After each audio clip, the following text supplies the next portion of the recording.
वो और अभिनव बचपन से बहुत अच्छे दोस्त थे। नंदिता को अभिनव के साथ रहना, उसके साथ खेलना बहुत अच्छा लगता था। वो बचपन से काफी स्ट्रिक्ट थी। कोई भी उससे ना तो मजाक कर सकता था और ना ही कुछ उल्टा सीधा कह सकता था। सिर्फ अभिनव के पास ही वो अधिकार था कि वो अलैना से मजाक कर सके। जब अलैना ने अभिनव को फिर से देखा तो उसके चेहरे की मुस्कान और बड़ी हो गई थी। अलैना उसके पास आई और उसे अपना कार्ड थमाते हुए बोली, अगर हिम्मत हो तो मुझे फोन करके दिखाना, और हंसते हुए वहां से निकल गई। इसी तरह अभिनव ने अपनी कोर टीम के आखिरी मेंबर का दिल भी जीत लिया था। जब अलैना हॉल से निकली तो संग्राम फिर से अभिनव के पास आया और बोला, ये रहा आपका हार, इसका पेमेंट हो गया है। यह सुनते ही अभिनव ने नंदिता का बिजनेस कार्ड अपनी जेब में डाला और उसके बाद हार की तरफ देखने लगा। हार को देखते ही उसके चेहरे पर मुस्कान आ गई थी। इतने में संग्राम ने अभिनव से पूछा, आप इस हार का क्या करने वाले हो? अभिनव ने इस सवाल के जवाब में बस संग्राम को देखा और मुस्कुराते हुए बोला, चलो। अभिनव संग्राम के साथ उस हॉल से बाहर निकलने लगा था। उसका हाथ अभी भी अपनी जेब में उस बिजनेस कार्ड पर था जो नंदिता ने उसे दिया था। वो अलैना यानी नंदिता को जरूर फोन करने वाला था। जैसे ही वो बाहर आया तो सबसे पहले उसकी नजर सामने बने एक रेस्टोरेंट की पार्किंग में खड़ी एक गाड़ी पर गई। वो गाड़ी हूबहू अनन्या की गाड़ी जैसे लग रही थी। अभिनव के पैर जब उस गाड़ी को देखकर रुक गए तो संग्राम ने उसे देखा और बोला, क्या हुआ, सब ठीक है? अभिनव आगे बढ़ने का नाम ही नहीं ले रहा था। उसकी नजर अभी भी उस गाड़ी पर टिकी हुई थी। तभी अभिनव ने देखा कि अनन्या और चाहत उस रेस्टोरेंट से बाहर आ रहे थे। अभिनव ने संग्राम को देखा और बोला, तुम्हें मेरे बिना ही जाना पड़ेगा। फिर अभिनव ने अपनी जेब में हाथ डालकर गाड़ी की चाबी निकाली और संग्राम को देते हुए बोला, यह हार मेरी गाड़ी में रख देना और गाड़ी अकरम की यहां खड़ी कर देना, मैं उसे कल लेने आ जाऊंगा। अभिनव ने संग्राम को इतने अच्छे से समझा दिया था कि अब संग्राम के पास बदले में पूछने के लिए कोई सवाल नहीं रह गया था। अभिनव ने भी अनन्या की तरफ बढ़ना शुरू कर दिया था। जैसे ही चाहत ने अभिनव को अपनी तरफ आते हुए देखा तो वो खुशी से चहकते हुए बोली, अभिनव! ये नाम सुनते ही अनन्या की त्योरिया चढ़ गई और अगले ही पल वो हताश भी हो गई। उसने देखा कि अभिनव सामने से चला आ रहा था। जैसे ही वो अनन्या के पास आया तो उसने पूछा, तुम यहाँ क्या कर रहे हो? अभिनव ने जवाब देने से पहले ही एक सेकंड के लिए अनन्या को देखा। उसने बहुत सुंदर ड्रेस पहनी हुई थी।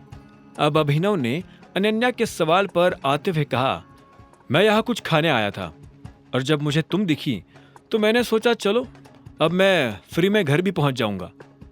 मेरी कार में बैठने के बारे में सोचना भी मत, अनन्या ने कहा और वो अपनी गाड़ी की तरफ बढ़ने लगी। चाहत और अभिनव भी उसके पीछे जा रहे थे। अनन्या ने जैसे अपनी गाड़ी का दरवाजा खोला तो इतने में चाहत ने उसे रोकते हुए कहा, क्या कर रही हो यार, वो तेरा पति है। नहीं, वो मेरा पति नहीं है, अनन्या ने चिढ़ते हुए कहा। फिर वो गाड़ी में बैठी और दरवाजा बंद कर लिया। आखिर में उसने चाहत को देखा और बोली, तू मेरी गाड़ी में बैठ रही है या नहीं? नहीं, मैं तेरी गाड़ी में नहीं बैठने वाली हूं। अगर तुम इसे अपने साथ नहीं लेकर जाओगी तो मैं इसे अपने साथ लेकर जाऊंगी, समझी?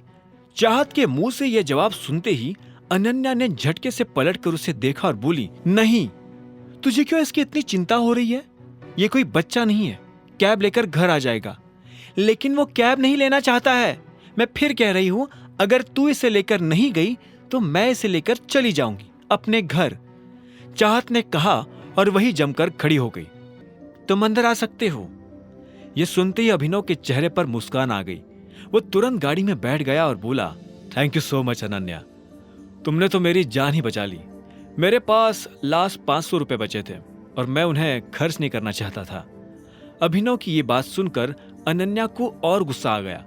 अभिनव को अनन्या की दोस्त के सामने ये कहते हुए भी शर्म नहीं आ रही थी कि उसकी जेब में आखिरी 500 रुपए रह गए थे।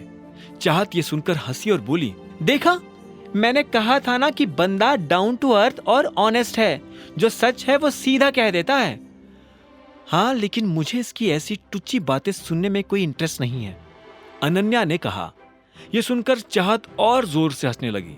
तभी उसकी नजर फिर से अभिनव के सूट पर पड़ी और उसने कहा, ये तो एक ही ब्रांड का है ना?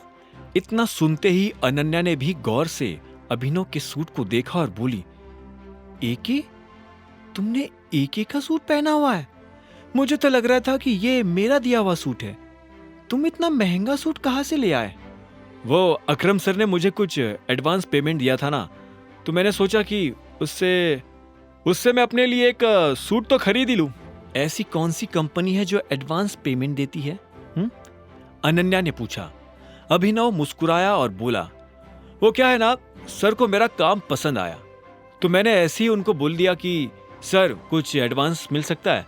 तो वो मान गए और उन्होंने मुझे कुछ पैसे दे दिए। फिर मैंने सूट खरीद लिया ताकि तुम्हारे साथ कहीं आऊं जाऊं तो तुम्हारी तरह अच्छा दिख सकूं। चाहत उसकी बात बहुत ध्यान से सुन रही थी। उसने अनन्या को छेड़ने के लिए कहा, वैसे तुम्हें सूट पहनने की कोई जरूरत नहीं है अभिनव, तुम बिना सूट के भी हैंडसम लगते हो। चाहत अनन्या की बाकी दोस्तों की तरह नहीं थी। वह बहुत देख समझकर अपने लिए कुछ पसंद करती थी। वह बहुत चूजी थी। तो फिर उसने अभिनव को कैसे हैंडसम कह दिया? यह सवाल अनन्या के दिमाग में घूमता जा रहा था। सामने देख! जब अनन्या इन्हीं सवालों में उलझी हुई थी, ठीक तभी चाहत जोर से चिल्लाई और अचानक से अनन्या का ध्यान सड़क पर आ गया। उसने देखा कि वो गाड़ी चलाते हुए रॉन्ग लेन में आ गई थी और उसके ठीक सामने एक गाड़ी तेज रफ्तार से आ रही थी।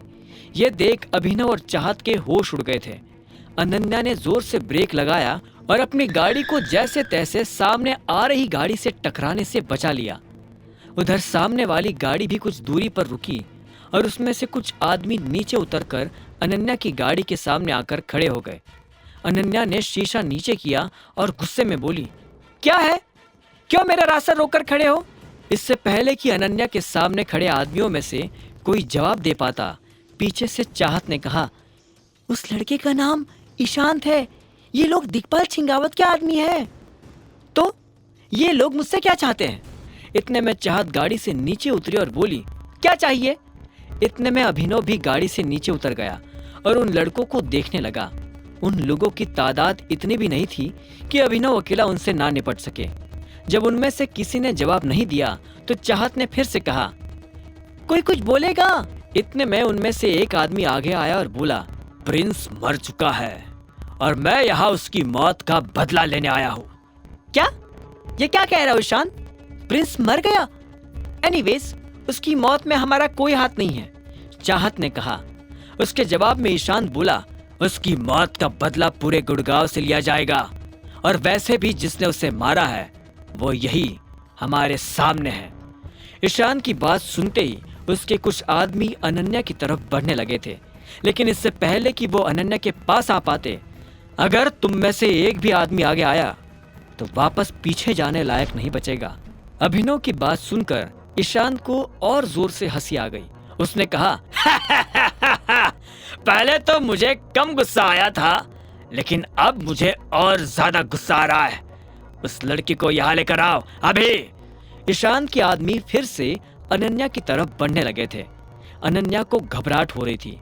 उसे लग नहीं रहा था कि अभिनव इन लड़कों से उसे बचा पाएगा, लेकिन जैसे एक आदमी ने अनन्या का हाथ पकड़ने के लिए अपना हाथ बढ़ाया तो इतने में अभिनव ने उसका हाथ जकड़ा और जोर से दबा दिया। उस आदमी को भयंकर दर्द हो रहा था और वो बुरी तरह से चिल्ला उठा। अभिनव उसे चिल्लाते हुए देख मुस्कुराया और उसके दाईं तरफ से आ रहे एक आदमी के पेट में लात मार दी। बचे हुए कुछ आदमी भी अभिनव पर हमला करने के लिए आगे आ ही रहे थे कि इतने में कहीं दूर से पुलिस के सायरन बजने की आवाज आनी शुरू हो गई। जैसे ही ईशांत ने यह आवाज सुनी तो वो चिल्लाया, पुलिस आ गई, भागो! उसकी बात सुनते ही एक के बाद एक गिरते पड़ते सभी लोग ईशान की गाड़ी में बैठे और उनकी गाड़ी तेजी से बाहर रवाना हो गई।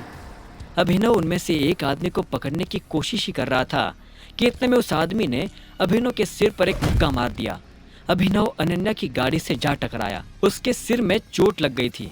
इस बीच पुलिस की गाड़ी भी वहां आकर रुक गई। एक हवलदार ने अभिनव की तरफ देखते हुए पूछा, हाँ भाई, इतनी रात को यहाँ क्या कर रहा है? वो मेरी गाड़ी में कुछ दिक्कत हो गई थी, अभिनव ने खड़े होकर कहा और अनन्या को ढूंढने लगा। अनन्या कहीं नजर नहीं आ रही थी। अभिनव को चाहत दिखी तो उसने चाहत से पूछा, अनन्या कहाँ है? उसका ब्लड प्रेशर बढ़ गया था, वो बेहोश हो गई है, चाहत ने कहा और ड्राइवर सीट की तरफ बढ़ते हुए बोली, मुझे उसे हॉस्पिटल लेकर जाना पड़ेगा। इतने में अभिनव ने उसे रोका और कहा, तुम इनके साथ घर जाओ, मैं उसे हॉस्पिटल ले जाऊंगा। चाहत ने अभिनव की बात मानी और फिर पुलिस वालों की तरफ बढ़ने लगी। जो कुछ भी हुआ उसके बारे में चाहत ने पुलिस को स्टेटमेंट दिया और फिर उन्हीं के साथ घर जाने के लिए रवाना हो गई। इधर अभिनव भी अनन्या को हॉस्पिटल ले जाने के लिए निकल पड़ा था। इस बीच अभिनव ने राजीव और शर्मिला को भी फोन कर वो सब बता दिया जो अभी हुआ था। आगे की कहानी जानने के लिए देखें अगला एपिसोड सिर्फ पॉकेट एफएम के यूट्यूब चैनल पर, और द रिटर्न ऑफ टाइगर के सारे एपिसोड्स को सुनने के लिए डिस्क्रिप्शन में दी लिंक से डाउनलोड करें पॉकेट एफएम ऐप।